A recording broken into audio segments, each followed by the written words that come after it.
liberty's voice, Levin TV. Hello, America. I'm Mark Levin. This is Levin TV on CRTV, Conservative Review TV. This show, you're going to want to watch it from beginning to end. Power-packed and crucially important. The issue of immigration. Today's show, we're going to talk about a little bit of immigration from a substantive, philosophical, practical point of view.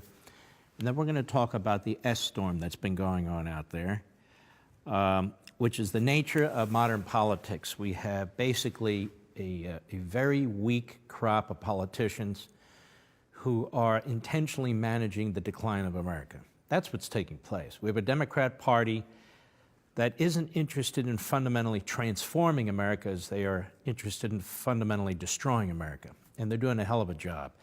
And this has been the progressive effort for a century, and it's incredibly successful.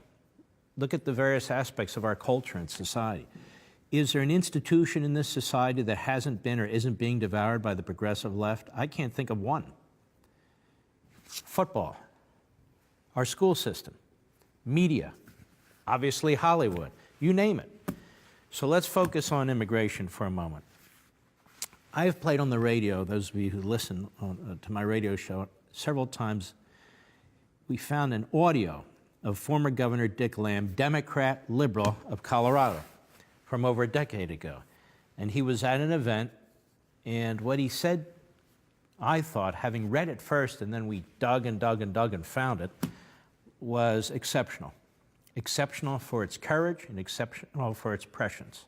And it's very, very important what he's saying, because he's right. And he's not the only one to have said it. So we're going to take a few minutes. I hope you'll really listen to this. Bring the kids around the TV and check this out too. This is from several years ago, former Governor Richard Lamb, liberal Democrat of Colorado. Go. I would like to share with you my plan to destroy America. If you think, and some do, that America is too smug, too rich, too self-satisfied, not diverse enough, too white bread, I have this plan. Toynbee, said that all great nations rise and they all fall. And he said, and the autopsy of history is all great nations commit suicide. So here's my plan, 8 parts. Number 1, I'd make it a bilingual, bicultural country. History shows us that no bilingual, bicultural country lives at peace with itself. There's not one, I believe, that doesn't exist with an incredible amount of tension and conflict, if not civil war. My second part of my plan would be to invent something called multiculturalism. This would be 2 parts. Number 1, I would say that all cultures are created equal. It would make no difference and make it impossible to talk about such things as culture.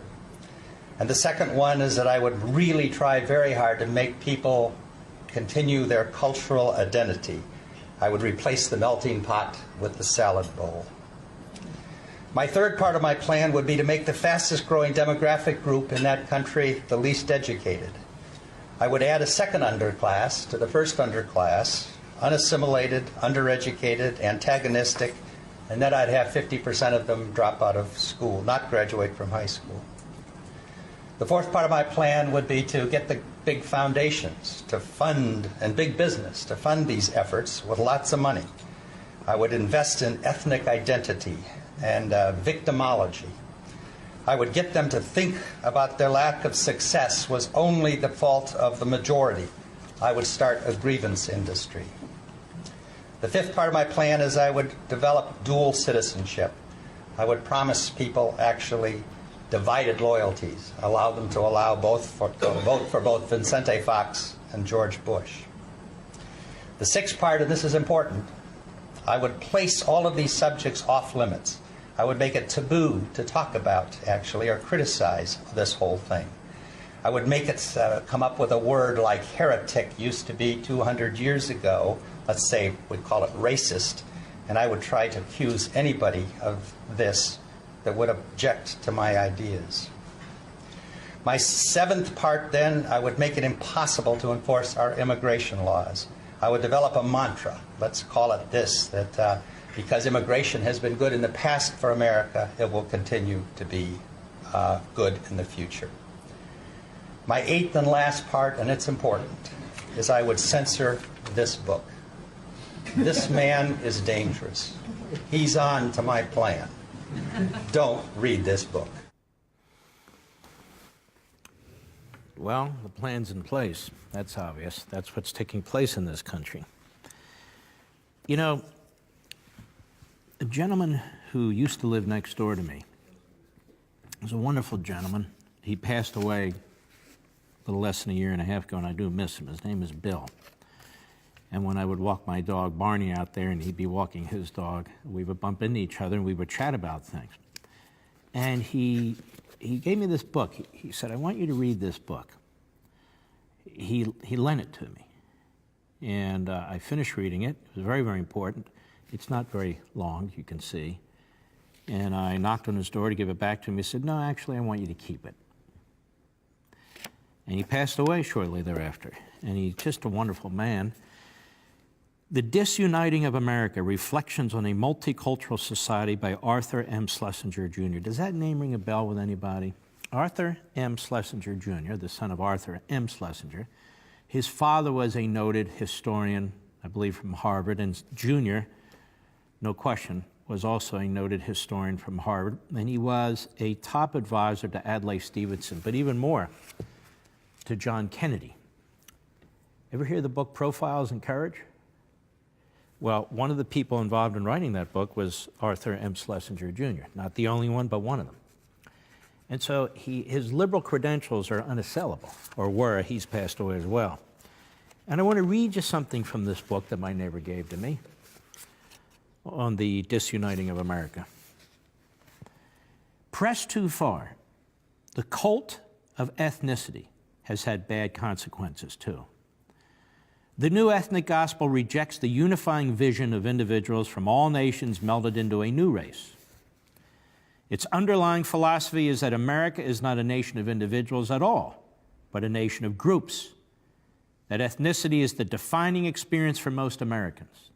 That ethnic ties are permanent and indelible, and that division into ethnic communities establishes the basic structure of American society and the basic meaning of American history. Implicit in this philosophy is the classification of all Americans according to ethnic and racial criteria. But while the ethnic interpretation of American history, like the economic interpretation, is valid and illuminating up to a point, it is fatally misleading and wrong, then, when presented as the whole picture. The ethnic interpretation, moreover, reverses the historic theory of America as one people, the theory that has thus far managed to keep American society whole. Instead of a transformative nation with an identity all its own, America in this new light is seen as preservative of diverse alien identities. Instead of a nation composed of individuals making their own unhampered choices, America increasingly sees itself as composed of groups, more or less irreducible in their ethnic character. The multi-ethnic dogma abandons historic purposes, replacing assimilation by fragmentation, integration by separatism. It belittles unum and glorifies pluribus. The historic idea of a unifying American identity is now in peril in many arenas, in our politics, our voluntary organizations, our churches, our language. And in no arena is the rejection of an overriding national identity more crucial than our system of education. The schools and colleges of the Republic train the citizens of the future. Our public schools in particular have been the great instrument of assimilation and the great means of forming an American identity. What students are taught in schools affects the way they will thereafter see and treat other Americans, the way they will thereafter conceive the purposes of the Republic. The debate about the curriculum is a debate about what it means to be an American. The militants of ethnicity now contend that a main objective of public education should be the protection, strengthening, celebration, and perpetuation of ethnic origins and identities. Separatism, however, nourishes prejudices, magnifies differences, and stirs antagonisms. The consequent increase in ethnic and racial conflict lies behind the hullabaloo over multiculturalism and political correctness, over the inequities of the Eurocentric curriculum, he has quotes around these words, and over the notion that history and literature should be taught not as intellectual disciplines, but as therapies whose function is to raise minority self-esteem. Watching ethnic conflict tear one nation after another apart, one cannot look with complacency at proposals to divide the United States into distinct and immutable ethnic and racial communities, each taught to cherish its own apartness from the rest. One wonders, will the center hold, or will the melting pot give way to the Tower of Babel? I don't want to sound apocalyptic about these developments. Education is always in ferment, and a good thing, too. Schools and colleges have always been battlegrounds for debates over beliefs, philosophies, and values. The situation in our universities, I am confident, will soon right itself once the great silent majority of professors cry enough and challenge what they know to be a voguish nonsense. Of course, that's not going to happen. And he writes, and I will conclude with this part, the impact of ethnic and racial pressures on our public schools is more troubling. The bonds of national cohesion are sufficiently fragile already. Public education should aim to strengthen those bonds, not to weaken them. If separatist tendencies go on unchecked, the result can only be the fragmentation, resegregation, and tribalization of American life. This was written several decades ago. I wonder what he would think of Black Lives Matter, or CARE, or what I call all these ethnic front groups that have as their purpose what he talks about, to balkanize and thereby eviscerate what is supposed to be a common American culture. And you're not even allowed to talk about that today. There's another brilliant professor. You really can't categorize Samuel Huntington, the late Samuel Huntington as well, as liberal, conservative, or whatever. But he wrote a book called Who Are We? The Challenges to America's National Identity. This, at the time, really caused a stir, particularly at his university, Harvard, but in other places too. And an absolutely brilliant man. And I'll just read a short passage from his book as well. And I do this not only to expose you to these authors and these books, but so you know, we're not alone in this thinking. This used to be the thinking of the American elite just a few decades ago. It used to be the thinking of the population. So what you see on CNN and MSNBC, and you hear Dick Durbin and Gutierrez and all that, these are really, really radical and destructive views that they're voicing. And yelling, if you notice. They yell more and more and more. Now, Huntington, in citing two other men, he writes, to what does one assimilate in modern America? We talk about assimilation as Americanization. He does. So what are you assimilating to? You notice the title of this book, mine, Rediscovering Americanism. There's a reason that I gave it that title, and the tyranny of progressivism. Because we need to rediscover Americanism to know what we stand for, because it's not being taught, let alone taught to people who come here from other countries. In 1900, the answer was clear. Assimilation meant Americanization. In 2000, he writes, the answers were complicated, contradictory, and ambiguous. Many elite Americans were no longer confident of the virtue of their mainstream culture and instead preached a doctrine of diversity and the equal validity of all cultures in America. You hear this right now. Republican, Democrat media. Immigrants do not enter a society that assumes an undifferentiated monolithic American culture, wrote Mary Waters in 1994, but rather a consciously pluralistic society in which a variety of subcultures and racial and ethnic identities coexist. So to the extent that America has become multicultural, immigrants may choose among the subcultures they encounter or choose to maintain their original culture.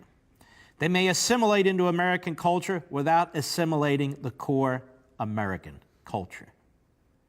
Assimilation and Americanization are no longer identical. So in other words, people can come into the country, maybe watch TV, the same TV shows, buy iPhones, maybe get an entitlement, get welfare, whatever. That's sort of assimilation. He said that's not assimilating into the American culture. The massive influx of immigrants before World War I led, as we have seen, to immense efforts to Americanize them by governments, business, and charitable organizations. The late 20th century immigration wave generated nothing comparable. Only Congresswoman Barbara Jordan, who I've talked about before, just a huge loss to this country, and the Commission on Immigration Reform she chaired back in about 1990, made a prominent argument for an immigrant policy to promote Americanization, and the Commission's modest 1997 recommendations were largely ignored. The prevailing atmosphere was entirely different from what it had been at the beginning of the century. First, debates over immigration focused almost entirely on its economic costs and benefits and its fiscal impact on our government. The consequences of immigration without assimilation for American social cohesion and cultural integrity, which were central to earlier discussions, well, were now largely ignored. Second, it often was implicitly assumed that assimilation would occur more or less automatically. Immigrants will become Americans simply because they are in America. Hence, no need exists for major efforts explicitly to promote Americanization. Third has been the belief that Americanization is undesirable. This is a new phenomenon in American intellectual and political history. Quote, a radical program of Americanization would really be un-American. One prominent political theorist, Michael Walzer, has argued, America is no longer singular national destiny. Americanism, another scholar observed, has connotations of racism, sexism, class domination, religious intolerance, and ethnic purity. Today, the sociologist Dennis Wrong concluded in 1989, nobody advocates Americanizing new immigrants as in the bad old ethnocentric past. Almost no political leader, apart from Barbara Jordan at the time, urged programs for the Americanization of America's newest immigrants. And that's what's taking place in this country.